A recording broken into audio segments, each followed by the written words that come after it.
El viejo profesor tuvo una idea corriente.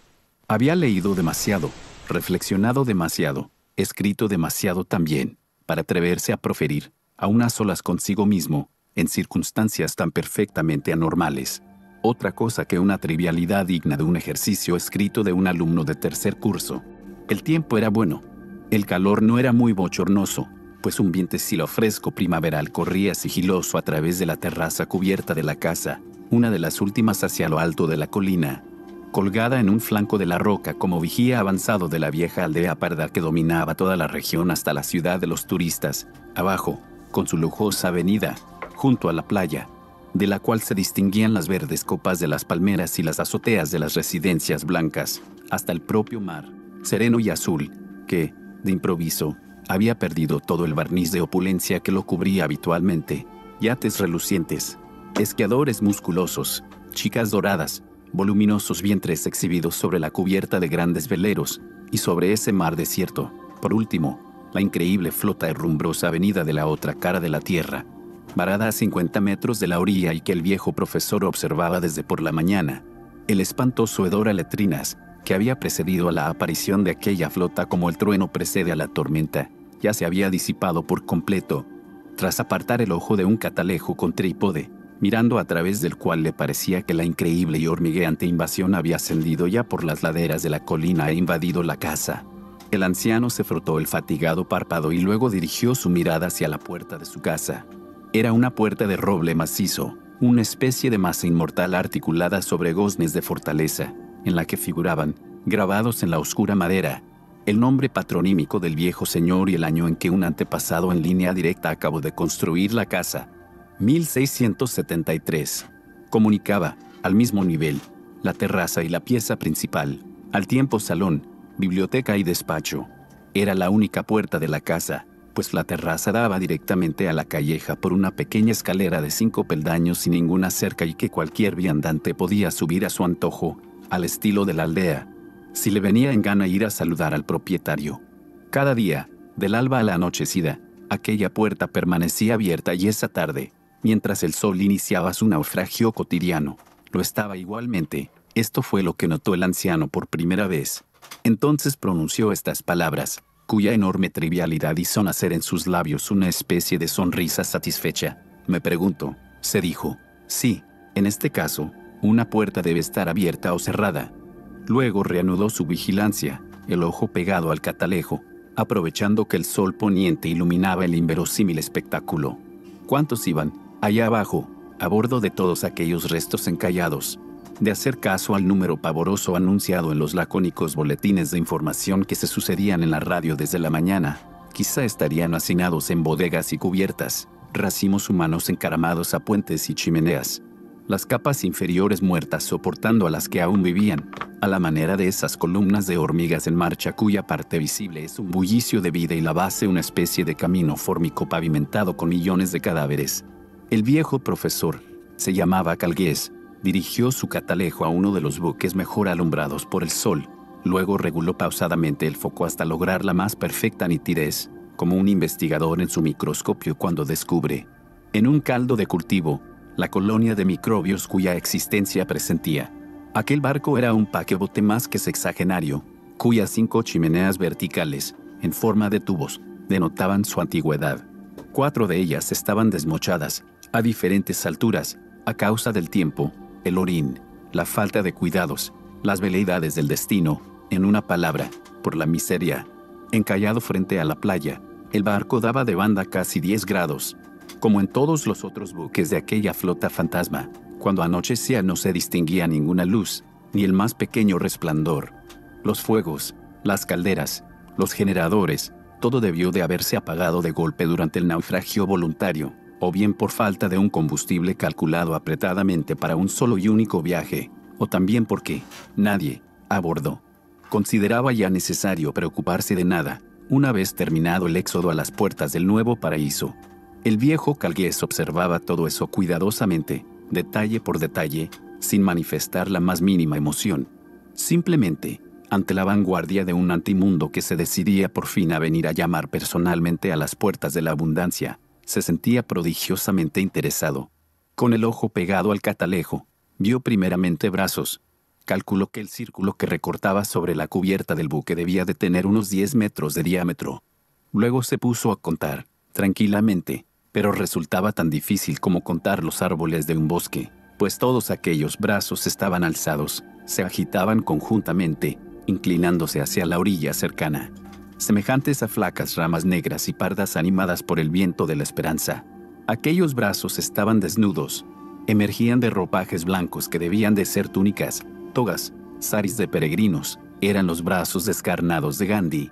Al llegar a 200, el profesor dejó de contar, pues había alcanzado los límites del círculo.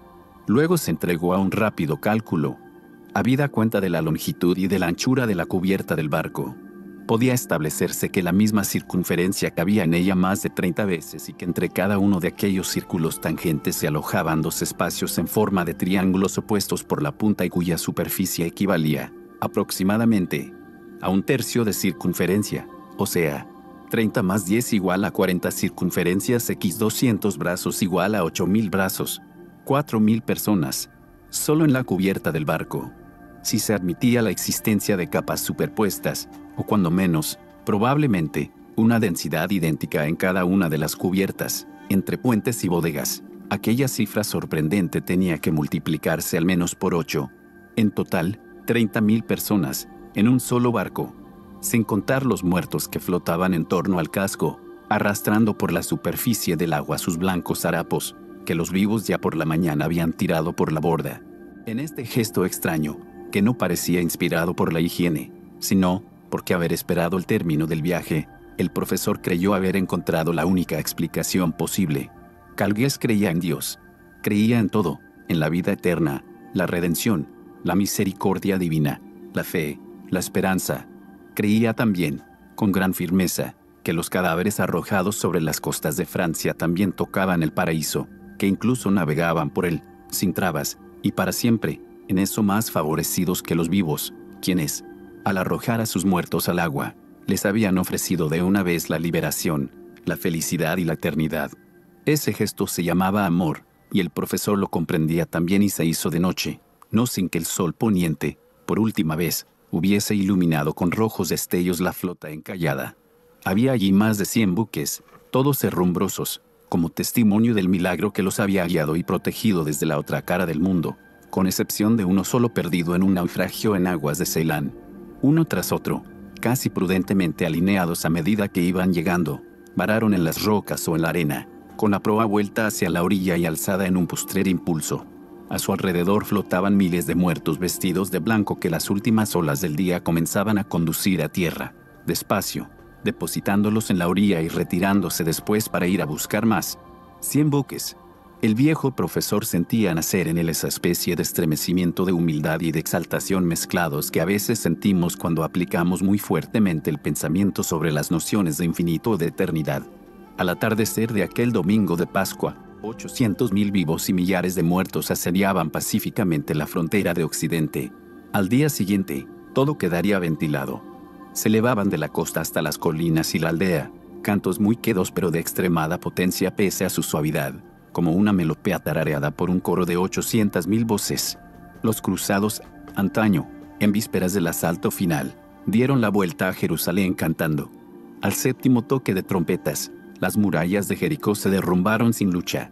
Y, cuando la melopea diese paso al silencio, quizá los pueblos elegidos sufrirían, a su vez, el efecto del disfavor divino. Se oía igualmente el fragor de cientos de camiones. Desde la mañana, el ejército tomaba asimismo posiciones en la costa del Mediterráneo. Llegada la noche, la terraza ya no se abría más que al cielo y a las estrellas. Hacía fresco dentro de la casa, pero, al entrar, el profesor decidió dejar su puerta abierta. ¿Acaso una puerta, por muy maravilla de artesanía tricentenaria y de roble occidental que fuese, eminentemente respetable, podía proteger a un mundo que ya había vivido demasiado? La electricidad no funcionaba. Sin duda, los técnicos de las centrales de la costa habían huido hacia el norte, a su vez, detrás de todo un pueblo despavorido que daba la espalda y se marchaba en silencio para no ver nada y, por consiguiente, no comprender nada o, más exactamente, no querer comprender nada. El profesor encendió las lámparas de petróleo que siempre tenía a punto en caso de avería y echó un fósforo a la chimenea, donde el fuego, esmeradamente preparado, prendió enseguida, roncó, chisporroteó, difundiendo calor y luz. Luego puso en marcha su transistor, sintonizado permanentemente con la ORTF, música pop, jazz, tonadilleras, charlatanes, saxofonistas negros, gurús, actrices famosas satisfechas, consejeros de salud, del corazón y del sexo. Todo ese mundillo, considerado de pronto indecoroso, había abandonado las ondas, como si el occidente amenazado cuidase muy en particular de su última imagen sonora. Se oía a Mozart, igual programa en todas las emisoras, la musiquita nocturna, así de tonto. El viejo profesor tuvo un pensamiento amistoso para el programador en su estudio de París. Sin saber, sin ver, aquel hombre había comprendido. En la melopea de las 800.000 voces que no podía oír, había hallado instintivamente la mejor respuesta que había en el mundo más occidental. Más civilizado, más acabado que Mozart. Imposible tararear Mozart con 800.000 voces. Mozart jamás compuso para soliviantar a las multitudes, sino para conmover el corazón de cada uno, en sonido particular. La verdad, qué bonito símbolo. Occidente en su única verdad.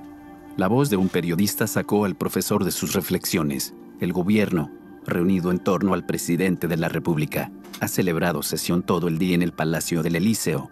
Por razón de la gravedad de las circunstancias, estaban igualmente presentes en esa reunión los jefes de Estado Mayor de las tres armas, los responsables de la policía y de la gendarmería, los prefectos del Var y de los Alpes Marítimos y, a título excepcional y consultivo, el cardenal arzobispo de París, el nuncio apostólico y la mayoría de los embajadores occidentales acreditados en la capital.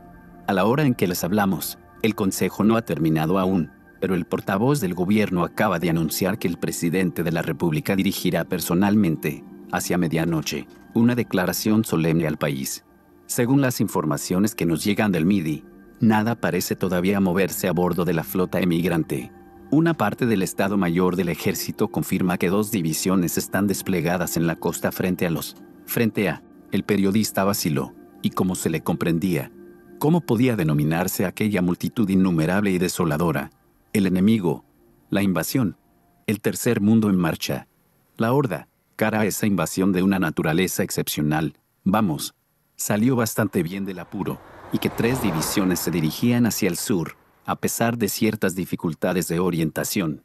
En fin, en un último comunicado hecho público hace solamente 5 minutos, el coronel Dragaces, jefe del Estado Mayor General,